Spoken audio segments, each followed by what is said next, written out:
E aí pessoal, tudo bom com vocês? O meu nome é Aldrin de Carvalho, esse aqui é o canal do Aldrin, que é o meu canal, e hoje nós estamos aqui para dar prosseguimento à nossa resenha da história da filosofia do Giovanni Reale e do Dario Antiseri.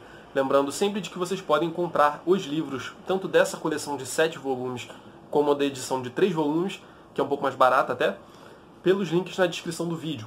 Para vocês sair o mesmo preço pela Amazon, mas eu ganho uma comissãozinha em cima disso, então todo mundo fica feliz, é sempre muito bom. Bom pessoal, e hoje eu estou aqui por um vídeo um pouco mais curto, né? A gente terminou de falar do estoicismo no último vídeo, mas a gente agora ainda vai falar sobre um breve período da história do estoicismo, que é do médio estoicismo. Né? A doutrina base, né? A doutrina principal, foi aquela que a gente expôs nos últimos vídeos, então recomendo que vocês voltem para assistir, caso você aí que está assistindo não tenha visto ainda. E hoje a gente vai falar de alguns desses desenvolvimentos. A gente ainda não vai chegar em Sêneca, Marco Aurélio e Epicteto, esses são neo-estoicos, mas também a gente já está se afastando do Zenão e algumas doutrinas novas, algumas concepções novas começam a aparecer. E é isso que a gente vai ver hoje.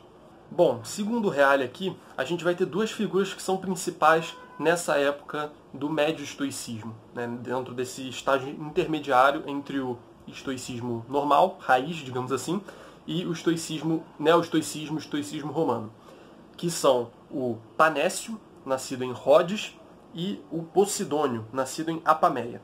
Panécio nasceu em Rhodes por volta de 185 a.C. e morreu no início do século I. Enquanto Posidônio, nascido em Apaneia, nasceu entre 140 e 130 e morreu um pouco depois de 51. Então a gente vai começar primeiro a falar do Panécio, depois a gente fala do Posidônio. Bom, segundo Reale, o Panécio ele se tornou chefe da Estoa em 129 a.C. E aqui, segundo ele, o Panécio teve o mérito de reconduzir a escola ao antigo esplendor, embora ao preço de alguns compromissos com os ecléticos. A gente lembra aqui que eclético, no sentido da filosofia antiga, é sempre uma tentativa de conciliar algumas das filosofias que vieram antes, né, tentar pegar alguns elementos de alguns filósofos, tentar conciliar, fazer uma doutrina que faça algum sentido. A gente vai ver aí nos próximos vídeos que isso vai ter vários outros efeitos ainda, né? Os ecléticos vão penetrar também em outras escolas, mas aqui no caso do estoicismo, então, através do Panécio, né, que começa a ter essas tendências ecléticas dentro do estoicismo, né, que são tendências de tentar conciliar o estoicismo com alguns pensamentos de outros filósofos de fora da escola estoica. E aí o Reale continua aqui dizendo que o Panécio modificou alguns pontos da psicologia e recuperou alguns aspectos da física. Então, tanto o estudo da alma como o estudo do, digamos assim, do ser de maneira geral, né, da realidade externa, digamos assim, vão ser um pouco alterados aí pelo Panécio. E aí no que diz respeito à psicologia, ele não dá muito detalhe pra gente, mas no que diz respeito à física, ele fala que ele abandonou a ideia da conflagração cósmica e abraçou a ideia da eternidade do mundo. E aqui é talvez uma influência aristotélica, não sei. A gente lembra aqui que os estoicos eles tinham aquela concepção de que o mundo nasce e morre, renasce, indefinidas vezes, sempre do mesmo jeito, né? Sempre de acordo com a providência. Né? Tem toda aquela ideia do logos, do fogo, que vai guiar sempre a construção do mundo, as nossas ações e tudo mais, até chegar num momento em que há uma conflagração universal, daí o mundo todo se destrói e depois se constrói de novo. Né? O mundo deixa de ser e volta a ser novamente. E aí aqui parece então que ele nega isso, né? Ele não parece demonstrar muitos argumentos, né? Pelo menos o Reale aqui ele só se limita a dizer isso, e ele passa a aceitar a eternidade do mundo, né? Ou seja, que o mundo ele não teve um começo e não terá um fim, o mundo é constante, por assim dizer. E aí talvez a gente tenha uma influência do Aristóteles, né? O Aristóteles ele falava exatamente isso, né? Que o tempo, né? O tempo e o mundo que está situado no tempo, ele não pode ter um começo, né? Porque um começo iria pressupor um instante antes do tempo começar. Só que o instante ele já é uma noção temporal. Né? Então o tempo por si ele não pode ter um começo. Né? Porque se a gente disser que ele começou num momento, é porque antes do tempo começar naquele momento a gente já podia falar em momento. Né? Então não faz sentido a gente conceber nem um começo nem um fim para o tempo. Senão a gente precisaria conceber tanto um passado do tempo e um futuro do tempo. Algo que houve antes de haver o tempo e depois de haver o tempo. Então, é claro que isso seria problemático, porque passado, futuro, antes e depois, no sentido cronológico, né, são noções que dizem respeito ao tempo, né, que existem dentro do tempo, digamos assim.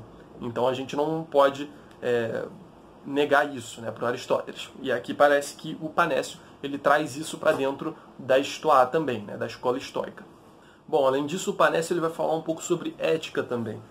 Ele vai falar o seguinte, ó: mas principalmente mitigou a aspareza da ética, sustentando que a virtude sozinha não é suficiente para a felicidade, sendo preciso ainda boa saúde, meios econômicos e força. E, além de outras coisas que a gente vai falar agora. Mas só para relembrar aqui então, os estoicos eles diziam que os bens do corpo, de maneira geral, são indiferentes. São indiferentes. Na verdade, a gente não pode nem chamar de bens, né, nem de males também.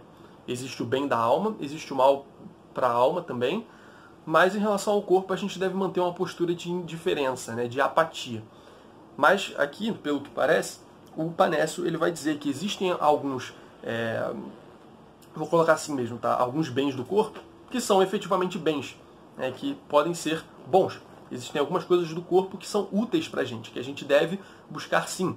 Né? Os estoicos eles diziam que as coisas que dizem respeito ao corpo, né, que não dizem respeito à alma, elas são indiferentes e que também a gente pode ter uma preferência por uma ou por outra, mas nada de muito objetivo, por assim dizer. Não tem algo que seja realmente bom do corpo e algo que seja mal. Até eles colocam a própria vida nesse saco, né, dentro desse conjunto. Então, até mesmo a vida para eles é uma coisa indiferente. Se você vive, se você morre, não tem porquê. Não tem por que se preocupar com isso. E o Panécio, então, ele vai trazer essa noção de que sim, existem algumas coisas que são boas. Ele vai falar aqui, então, como eu disse, da saúde, dos meios econômicos e da força. E a gente consegue entender um pouco isso, né? A questão da saúde. Então, saúde aparece sempre como uma coisa boa, né? Para conservar o nosso ser de maneira geral. A gente precisa de saúde. Talvez até por uma questão da própria alma.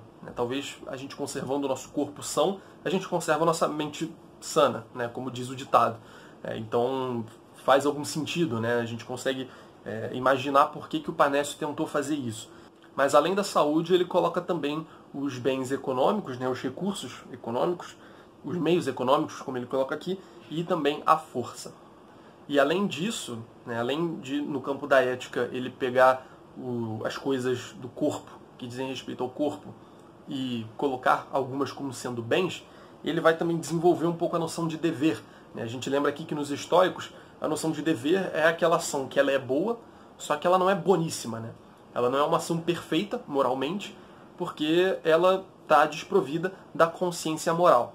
Uma ação perfeita, uma ação absolutamente correta, impecável, ela conta com a consciência do agente de que aquela ação é melhor. Ele age sabendo o que ele está fazendo, digamos assim, entendendo as razões e movido pelo espírito, né, a fazer. Que espírito no sentido figurado, acho que deu para entender isso.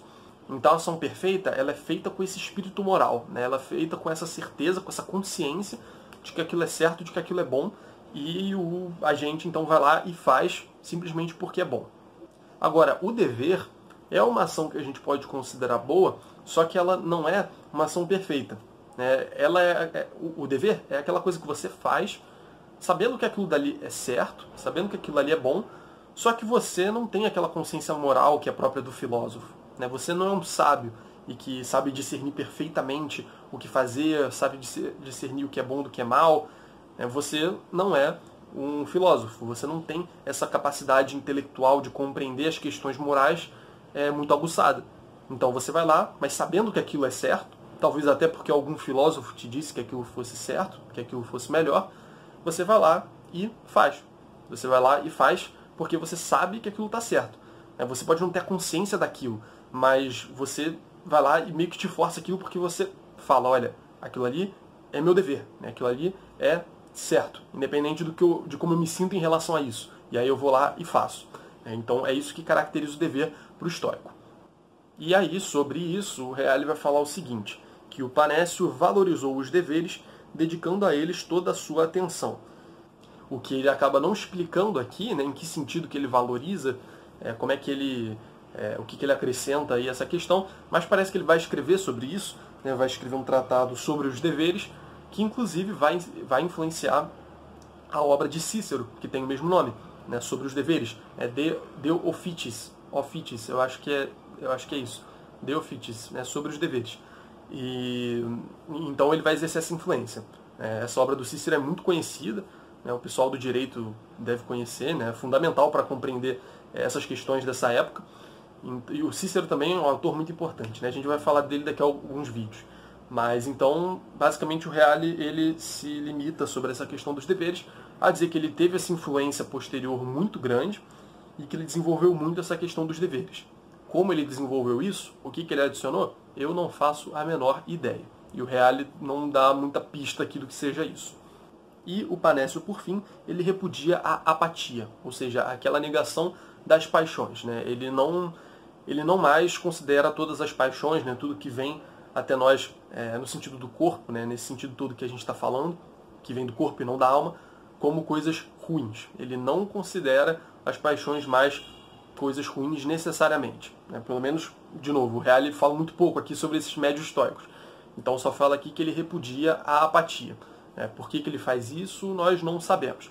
Mas ele parece que, até pelo que a gente acabou de falar, né, sobre ele passar a considerar bens do corpo como realmente bens, alguns deles pelo menos. Então aqui a gente vê que ele realmente já está muito mais aberto, né? Talvez por causa exatamente disso, né? Ele começa a negar a apatia e aí por isso ele começa a aceitar esses bens que vêm de fora mesmo, né? Aceitar a riqueza, né? Como alguns meios econômicos, né? Não sei se está aqui no sentido de uma grande riqueza, mas alguns meios econômicos ele começa a aceitar como coisas que são realmente boas, né? Não só preferíveis ou impreferíveis, digamos assim, mas como coisas realmente boas que a gente deve buscar, né? Assim como a questão da saúde, que eu falei, e a questão da força. Bom, então para resumir o pensamento do Panécio aqui, em termos das inovações que ele fez, né, e do pensamento dele se distanciando daquilo que o Zenon e o Crisipo tinham colocado, ele então abandona a ideia de conflagração cósmica e a ideia de eternidade do mundo no campo da física, né? Aí tem algumas inovações da psicologia também, né, questões de ética e tal. Ele fala que a virtude sozinha não é suficiente para a felicidade e começa a aceitar alguns bens do corpo também, né, a saber, a saúde, alguns meios financeiros, alguns meios econômicos e também a força. Ele valoriza então também a questão dos deveres e repudia a apatia. Bom, agora sobre Posidônio de Apaneia. Posidônio, nascido em Apaneia entre 140 e 130 a.C., e morto pouco depois de 51 a.C., prosseguiu na nova linha que o mestre Panécio imprimira a Estoá. Então, ele foi discípulo de Panécio, Posidônio foi discípulo de Panécio, e decidiu seguir mais ou menos nessa mesma linha, né? Ele decidiu seguir o mestre nessas inovações. Posidônio abriu o pórtico, né, a escola dos estoicos, né, a Estoá, o pórtico, às influências platônicas e também aristotélicas, não hesitando em corrigir Crisipo com Platão, embora mantendo substancialmente firme a visão fundamental da Estoá. Então ele começa a dar uma abertura tanto para as doutrinas platônicas como aristotélicas, e aqui, segundo Reale, ele já não tem mais nenhum pudor em corrigir os mestres, né? Em virar e falar, olha, o Crisipo, né, que foi o que escreveu sobre a doutrina de Zenão e tudo mais, ele passa a fazer críticas então ao Crisipo, né, usando Platão e Aristóteles, né, novamente aí essa característica do ecletismo, né, tentando misturar algumas coisas, né, tentando aproveitar um pouco de cada lugar para tentar chegar mais perto da verdade ali, né, para tentar complementar uma teoria usando a outra. O que a gente já viu que estava acontecendo no Panécio, né, provavelmente ele já estava sofrendo essas influências, só que agora com o Posidônio parece que a gente tem uma convicção muito maior, né? A gente tem esse esforço, talvez voluntário, não sei. Talvez o Panécio não tivesse consciência das influências que ele estava sofrendo. Mas agora o Posidônio, ele realmente está abrindo a escola para ideias novas. E mais do que pelas tentativas de correção dos dogmas da Estoá, das quais, por outro lado, estamos escassamente informados, pois só possuímos alguns fragmentos, Posidônio se distinguiu também por seus formidáveis conhecimentos científicos. Então ele tinha uma grande erudição no que diz respeito às ciências particulares, que inclusive vai ser tema daqui a alguns vídeos, tá? A gente vai falar também do desenvolvimento das outras ciências, né? Não só da filosofia, mas das ciências particulares também. Né? Apesar de ser uma história da filosofia, a gente precisa falar desses elementos menores que acabam sofrendo influência, né? Tanto que a gente está vendo aqui no Posidônio, né? Era um cara muito erudito que decidiu pegar as ciências para usar também e incrementar na própria filosofia. Né? Então por isso que a gente precisa também estar ciente desses outros debates aqui no nosso curso, né? Aqui na nossa resenha. E o Posidônio parece que tinha muita clareza então disso, né? Que você pode pegar os conhecimentos das ciências e usar para o aprimoramento da filosofia. Né? Tanto que o Reale fala aqui que provavelmente seu maior mérito consiste, como destacaram pesquisas recentes, em ter procurado atualizar a doutrina estoica em relação ao progresso que as ciências alcançaram depois da fundação do Pórtico. É todavia certo que, pela vastidão dos conhecimentos e variedade do saber, Posidônio foi a mente mais universal que a Grécia teve depois de Aristóteles. Então a gente sabe que o Aristóteles ele trabalhou em várias frentes, né? O Platão também tratou de vários temas, só que o Aristóteles ele começa a segmentar mais a filosofia, né? Começa a distinguir, olha, tem essa área aqui, tem essa área aqui, essa área aqui, né? Tem a política, tem a ética, tem a física, tem a metafísica, tem a lógica. Né? Então o Aristóteles ele começa a trabalhar nessas várias frentes. Né? Não sei se da mesma forma, mas o Posidônio ele parece que tinha uma erudição muito grande nas várias áreas também. Acredito aqui que na matemática, na astronomia, né? Que eram coisas que estavam na moda na época, né? Estavam surgindo e tendo muitos aprimoramentos na época. Então o Reale ele coloca aqui como sendo um dos mais eruditos desde Aristóteles. Junto com Aristóteles, um dos mais eruditos aí do pensamento grego. Daí a importância dele. Né? É uma pena que a gente não tenha tantos escritos, né? Como ele falou, a gente só tem alguns fragmentos.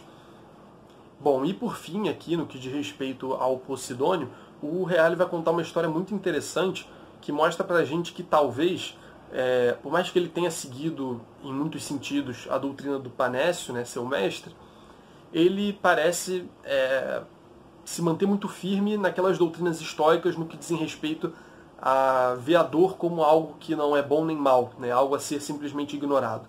Né? E a dizer que os bens verdadeiros, os únicos bens possíveis, são os bens morais. Né? Não há nenhum bem fora do bem moral. E aí eu não sei como ele se relaciona com a doutrina do mestre, né? No que diz respeito à questão da saúde, da riqueza e de alguns... e da força, né? Não sei como ele dialoga com isso, se ele simplesmente nega e segue em vários outros pontos, porque essa história aqui é muito interessante e mostra como realmente no Posidônio a gente tinha vivo ainda aquele espírito da Estoa. Eu amo essas histórias dos filósofos quando tem alguém à beira da morte, ou tem alguém sofrendo muito, ou tem alguém passando por uma situação e a pessoa se mantém firme nos princípios sobre os quais ela filosofou, né? Sobre a filosofia que ela desenvolveu ao longo do tempo. Então eu sempre acho essas histórias muito legais, e aqui no Posidônio a gente consegue ver muito vividamente o que é o estoicismo, né? Qual que é o espírito do estoicismo nessa questão ética, da apatia e tudo mais. Esta passagem de Cícero dá uma ideia da estatura de Posidônio. Aí abre aspas Cícero falando. Também eu vi Posidônio muitas vezes pessoalmente, mas quero narrar aquilo que Pompeu contava sobre ele. Pompeu voltava da Síria. Chegando a Rhodes, quis ouvir Posidônio. Disseram-lhe que estava muito doente, tivera violenta crise de artrite, mas Pompeu quis ver de qualquer jeito o grande filósofo. Quando chegou até ele, saudou-o, elogiou-o e disse-lhe que lamentava não poder ouvi-lo. Então Posidônio respondeu, não permitirei nunca que por culpa de uma dor física, um homem como você, né, Pompeu, tenha vindo até aqui para nada. E assim Posidônio, deitado na cama, como narra Pompeu, discutiu com profundidade e eloquência exatamente a tese de que não há nenhum bem fora do bem moral. E, nos momentos em que a dor era mais intensa, repetia, no entanto, não vencerás a dor. És incômoda sim, mas nunca admitireis que és o mal. Então ele estava profundamente doente, estava sofrendo muito com seja lá o que ele tinha, e ainda assim ele ficou diante de Pompeu, contou da doutrina dele, né, começou a explicar os motivos pelos quais só os bens da alma importam, enquanto isso ele sofria de dor, e aquela dor pegava ele, e enfim, e ele sofria com aquilo tudo, mas ele tentava ignorar, né, ele tentava manter uma postura apática, né, uma postura verdadeiramente estoica diante daquilo. E ainda assim ele não se negou a continuar falando, continuou mantendo a posição dele, mesmo no momento de maior sofrimento, né? Que seria o momento em que ele mais facilmente cederia. Então a gente vê aqui que a personalidade do Posidônio realmente parece encarnar bem o que é o estoicismo, né? Pelo menos no aspecto da ética. Bom, pessoal, finalmente sobre o médio estoicismo foi isso. A gente ainda vai voltar a falar em estoicismo mais adiante, né? A gente vai falar de Sêneca, Marco Aurélio e tudo mais, que constituem o neo-estoicismo, né, o estoicismo romano. Mas isso é um assunto para outro dia. Agora a gente vai interromper um pouco o fluxo aqui do estoicismo, vamos falar de ceticismo, falar de mais algumas outras questões antes de ir para esses últimos desenvolvimentos da filosofia antiga, tá bom? Mas de estoicismo por hora é isso. Eu espero que vocês tenham gostado do vídeo, inscrevam-se no canal e, e divulguem o vídeo para quem vocês acharem que possa se interessar, beleza? Valeu, pessoal. Abraço.